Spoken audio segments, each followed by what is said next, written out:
Hey man, what you got there? Oh, just a midnight coffee. Hmm. And the other thing? Oh, yeah, this is a low quality Habs fan. He beat me about a week ago, so tonight I had to show him what happens when you mess with the best. Okay, that's concerning. Wait, and we beat you not that long ago, and don't we play you in like a week? Oh, yeah, you did. Come here a second. I'll lose. We'll lose. We'll lose. We'll lose. We'll lose. Low quality fans, a high quality Bruins team that is a dub, a real authentic full 60 dub, a top to bottom dub, a team effort dub. Wonderfully performed. That's back-to-back games with 5 goals. Just gotta feel good about that. Even if it's not against good defenses, like, you're putting up the results. You gotta feel good about that. Once again, we sit at the top of the league. We just keep winning. You love to see it. You just love to see it. It's been a good night. We gotta talk about something real quick. I'm gonna make a comment about it, and then we're gonna move on from it for now and see how it continues to shake out. I'm just going to edit this in front of that. There's a timestamp below if you want to skip the Lucic conversation. If it's not something that you can handle right now or not something you want to handle right now, totally reasonable. Just skip it. We'll just talk about hockey. We can do those two things separately. We can do that. The Lucic situation. This one's a tough one because there's not a lot of information out right now. So I am not in the business of being the first one to condemn or the first one to forgive without information. It's a tough one. I think a lot of people have dealt with this in some way. I'm certainly no stranger to it, unfortunately. If it is true, right? Because again, I don't have all the information right now at the time of recording this. I don't really have much of any information other than a police report that says allegedly he was aggressive towards his family members. But we don't have a lot of details yet. If it's true, playing in the NHL is a privilege. It's not a right. You're done. There's no place for a domestic abuser in the league. I will never move away from that opinion. Ever. The franchise legend, if that is true, fuck him. That's just no place for it. Disappointing. Thoughts should be with the family, the kids, his wife, of course, and anyone who is affected by this. The players said the same thing. The team issued a statement saying the same thing. We're going to support their family. We're here for them for whatever they need. And I'm desperately hoping that this is some huge misunderstanding. But it does not sound like it. It does not seem like that. There's no reason to pretend like it is. But I think the best course of action is exactly what the team is doing. A indefinite leave until more information is available. And I think that's what the fans and everything else should do as well. We were not involved in this. We shouldn't blindly support him. We shouldn't blindly condemn him. We'll wait on information. But if it's true, I mean, I don't care what good memory you have at this point. It's tainted. Just gotta hope it's not true. But I'm not great with these moments. I don't always know what the right thing to say is there, but I know that I'm worried about the family and that this is way bigger than hockey. Stuff like this always will be bigger than hockey. The last thing I want to hear is about how this affects the team. Because quite honestly, I don't give a fuck. I don't care. I care about how it affects those people's lives. And I call it the relentless optimism. I'm just really hoping this is some sort of misunderstanding, but we'll just see how it develops, and we'll leave it at that. Let's talk about a night of hockey, shall we? This Habs team, we just played. They beat us in overtime. We don't like them. They don't like us. I expected a chippier game because the last game ended so ferociously. They haven't changed that much except for they have gone on a bit of a losing streak. They had technically a winning record last time I played them, but right now they are 14th in the power play, 23rd on the penalty kill. The results aren't good either. 22nd in offense, 24th in defense. It's starting to show in their record more and more. They started the season 4-2-1, have gone 3-6-1 over their last 10, and have lost the last 3 games in a row. Jake Allen is going to get the net for them tonight with a .911 save percentage and a .330 goals allowed average.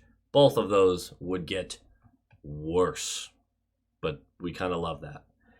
The Habs fans, I assume, were kind of waiting for the record to get worse because they knew they're not a contender yet this year, and that's fine. They understood that. The most important thing right now for them is, hey, are the core pieces looking like core pieces? And Caulfield and Suzuki, Goulet, I think kind of, I'm considering him in there too. I think they look like they're going to be pieces for a long time. I really do believe that.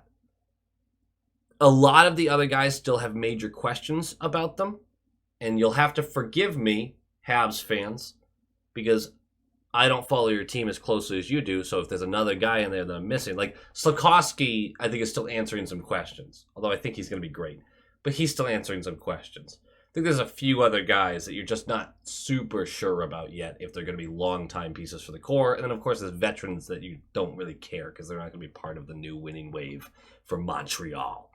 Us, on the other hand, our lines do not change from last game, but I will still present them to you.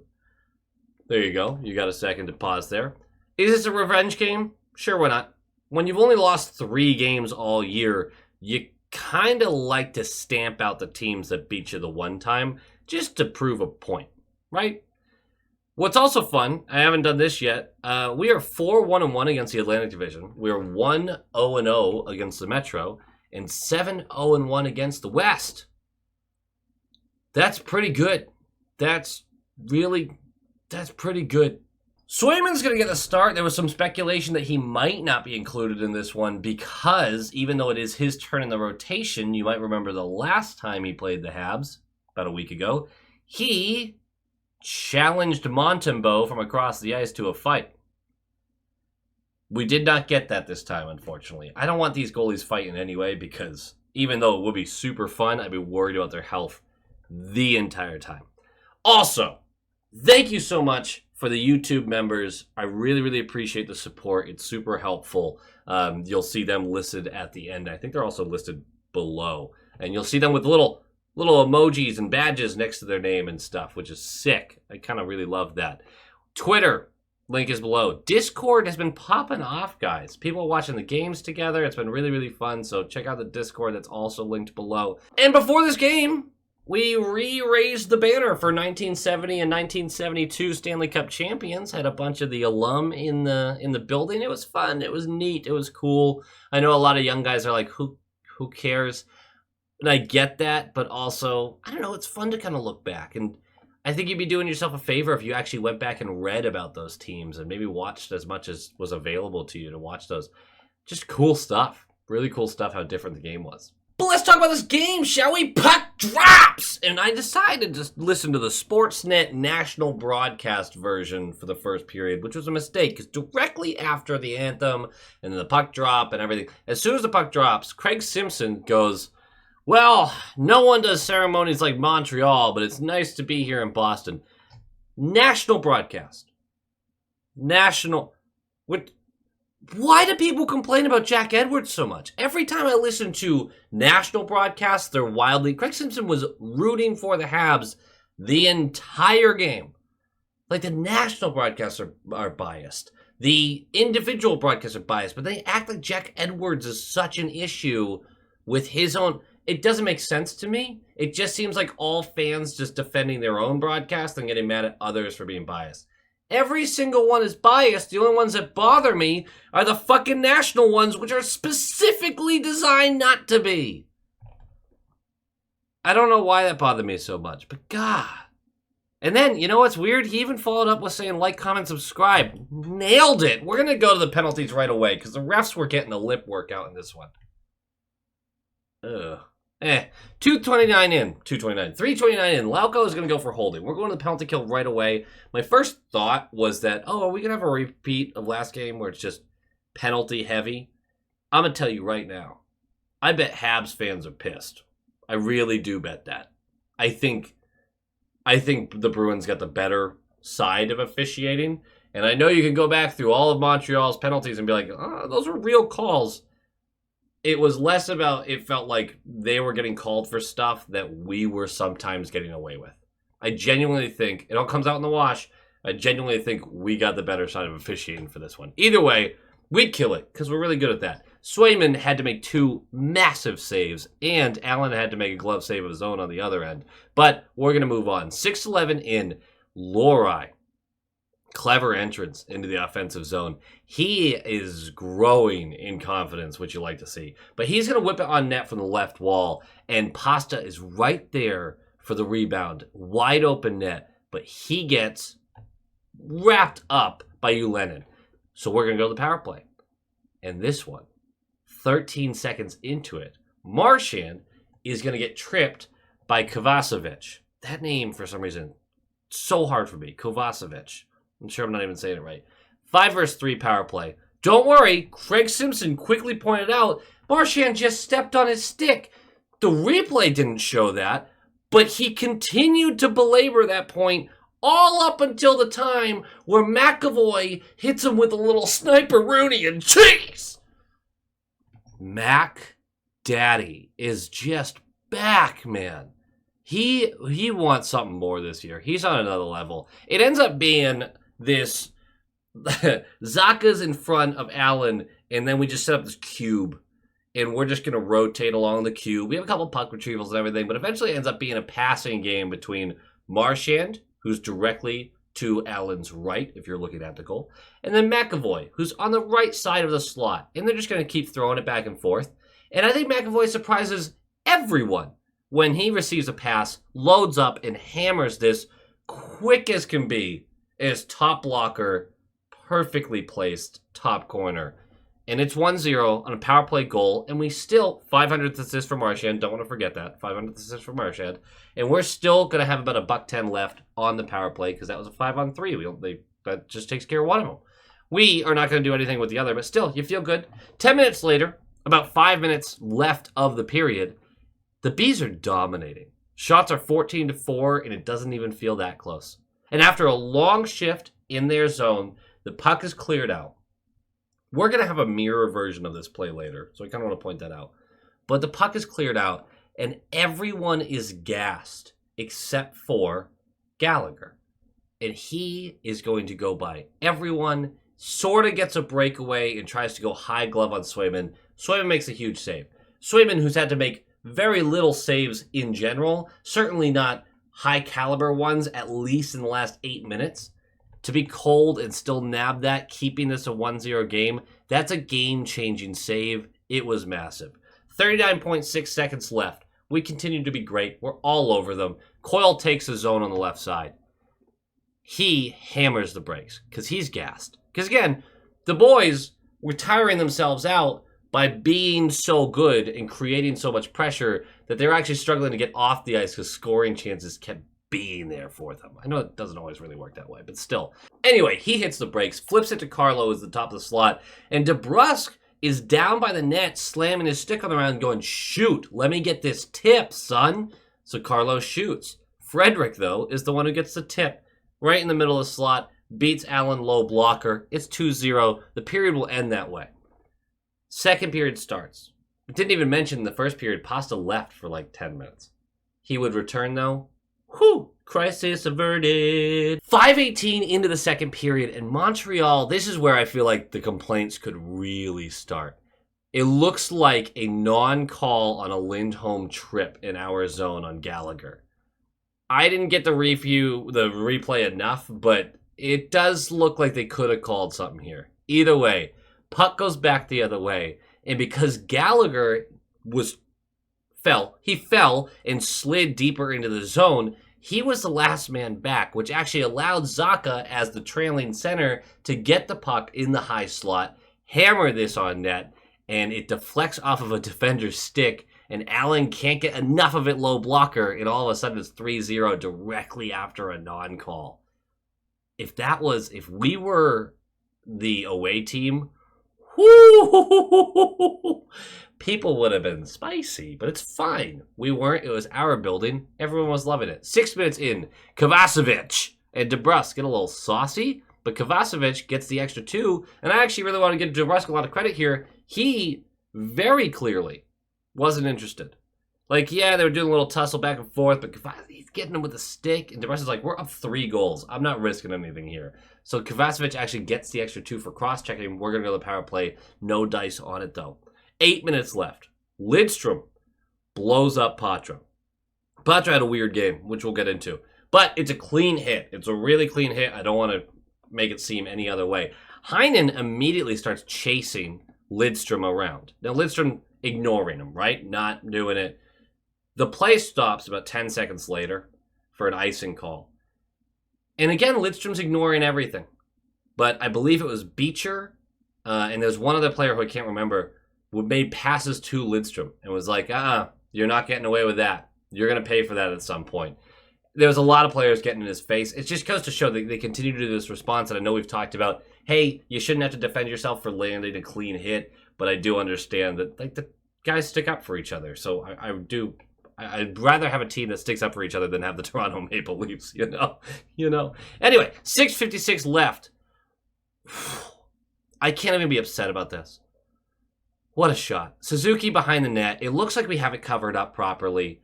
And then Steen is on Slavkovsky's back, who is in the bottom of that left circle.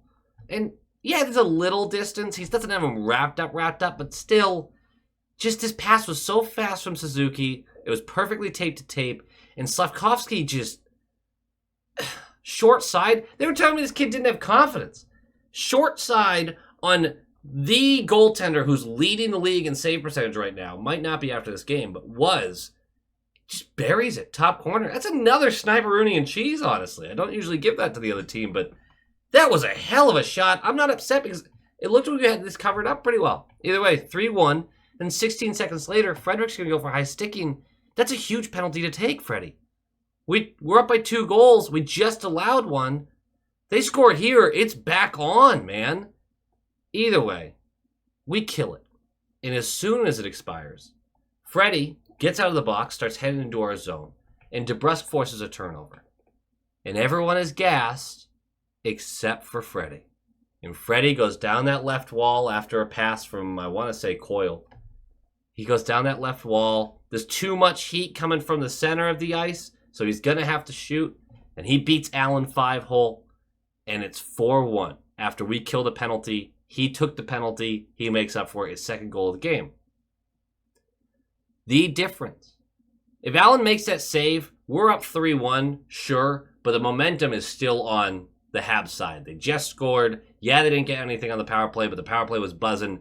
Like the team is still in it. And instead, Allen doesn't make that save. And the game just completely collapses on them. And just like you had earlier, where Swayman made the save and prevented that kind of momentum switch, it's a complete opposite here. Just goes to show how important those timely saves are. 4 minutes left. Pezzetta for interference. Power play, no dice. It's 4-1. We're going to the third. 5:05 in. Freddie, held by Slavkovsky. Going to the power play. 33 seconds in. Solid pressure. Not letting him touch the puck. Couple of shot retrievals. Doing everything the right way. McAvoy saves a hard pass up to the blue line. He keeps it in from Marchand. And he whips this to Pasa on the left point. He's just going to fling it on net. Just pucks to the net, easy peasy. It goes wide right, but ends up bouncing off Marchand, who's standing there. And as Allen had sold out, thinking Marchand was going to go for a tap in there, no, it was too high, too bouncy. Bounces off Marchand, Allen sells out, and then JVR just has an outstretched pad to lift it over. Just flicks it right over him. It's 5-1. Power play goal. JVR getting rewarded for a really solid effort once again, and I know we talk about, well, those are the easy goals to score. They're not. They're not. Are they dirty? And yeah, they look like tap-ins at that point. But you are taking so much pressure and physical pain just to stay there, I don't know. You got to respect him, and he does a great job at what his job is. It's hard to take a guy like that off of the top unit because you're sitting there going, well, we have better scorers than him. Yeah, but do we have guys better at that job than him? Because I don't think we do. He's been great. He's been great for us. 4:31 left. This is bad defense. It's a pass along the blue line as they're taking the zone. And Lohrei steps up to Slavkovsky just to put some pressure on him. It was kind of a broken play. But Slavkovsky goes great and immediately whips this down to Dvorak, who's in the left circle. He's got pressure on him, but he was open for that pass. He doesn't have a great lane to the net, but he's able to just swipe this to the slot where Kovacevic is there because Lohrei went high immediately when they took the zone. His big body's not there. And Patra couldn't stay between Kovacevic and the net because Patra is 108 pounds. I know that's not fully accurate, but sometimes it feels that way. So he gets in on Swayman alone. Swayman makes the first save, doesn't make the second. It's 5-2. And that's going to be your final score. The only reason I'm upset about it is because it affects Swayman's numbers when Swayman deserved a better box score for this game. Who cares? Who cares? Honestly, not that big of a deal. What is a big deal? The game notes here. Swayman has continued to be great. And even if this box score isn't one of his best box scores, it's still way above league average, which is like 898 right now, which is kind of insane. He's been awesome to start the year. And the rotation is part of the reason why, I think. I think we're seeing the benefit, which we saw last year, and I think other teams are seeing right now, the benefit of just swapping goalies back and forth. You get better performances for the most part. I know I just said the league average is low, so maybe I'm lying to you. Either way, though, it's working for us, and I'm going to take it. DeBrusk. Another game where he doesn't score a goal. He is creating so much. And that line is creating so much. I'm not worried about them. That line, Patra, DeBrusk, and Heinen combined for 10 shots on net. And had a few more chances that just didn't make it that far. They're fine. They're fine. Heinen had 5 of those shots. Not worried about any of them. Not worried about Patra.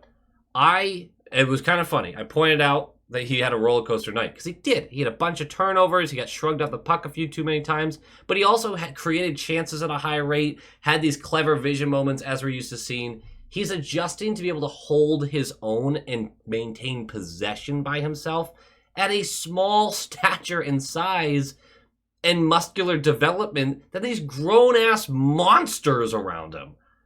I'm not worried about him at all. I'm still going to talk about his performances. And I think some people, and that's not what this person was doing, the one who kind of like I got in this conversation with, but there have been some people get really upset about how I talk about Lohrei and how I talk about just young guys in general. I review everybody on the team. I can't just ignore the one guy because he's young. Like, no, he's also going to get a fair review. I'm not worried about Patra because he keeps creating the efforts there and his defensive game is solid. Like, there's no concerns there. That line created 10 shots on net plus plenty of more chances. That's pretty good for a third line right now. I'll take it. Might as well bring this up. Lohrei looks more and more confident. I still would like to see him spend some more time down at the AHL once the team is fully healthy, if we are ever fully healthy. But I'm gaining more confidence in him as we go. Late game, he still scares me a bit. But offensively, he had this one spinorama. He just absolutely danced on a motherfucker. It was... he's so good offensively. I just need his decision-making to improve a little and his defensive awareness to improve a little. And we are looking at a real player here. Freddie, rewarded for an excellent effort. He deserved this. He's not your most consistent guy, but he easily plays his best hockey when he's next to Coyle. Let's just keep that going. If you drop Coyle down the line, you drop Freddie down the line. Don't separate them anymore. I think that's become abundantly clear that that's not a great idea. This team is crushing it right now. It's absolutely crushing it. We are the first team in NHL history to have 25 points in our first 15 games, 25 standing points in our first 15 games in back-to-back years. Team's doing well. What are you going to complain about, right? Go Bees. Go Bees! Thank you for watching, guys, and once again, a shout out to our top line tier members, Aaron, Darren Woodbury, Micro Sausage, Breathe In, Breathe Out, Brett Arney, Pincent, Justin Barnard, and Nick Citrullo, and of course, a huge shout out to our all-star tier members, Jason Ozzy Bruin, Thupton Ditashi, Jonathan Harvey, DeKingery, The Only Newts, A Tasty Snack, Doots42, and Jeremy. You guys are absolute studs, and I appreciate every single one of you.